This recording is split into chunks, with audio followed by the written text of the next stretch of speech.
Y en temas de salud, ¿sabía usted que la ausencia de cuidados adecuados y de un diagnóstico tardío en pacientes diabéticos puede derivar en una retinopatía diabética? Acompáñenos, esta es la información. Los pacientes con diabetes son propensos a padecer retinopatía diabética, una complicación que puede dejarlos ciegos.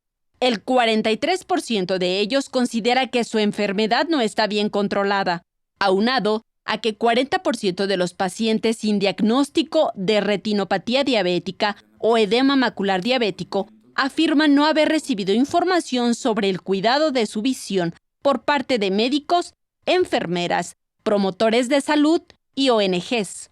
Especialistas explican los factores que influyen en la gravedad de la enfermedad. La mayoría de los pacientes que nosotros estamos recibiendo en nuestro hospital están llegando en etapas avanzadas de la enfermedad. La falta de educación y conciencia para los pacientes con diabetes de que pueden desarrollar esta enfermedad es indudable.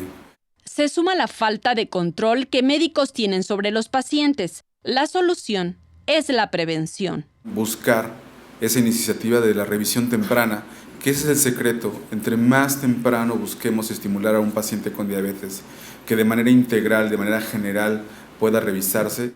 Es por ello que hoy se dio a conocer la campaña Cine Minuto por la retinopatía diabética, que invita a la prevención profesional. Para más información puede consultar la página www.amretina.org. Con imágenes de Andrés Brito, Saray Mariscal, 21 Noticias.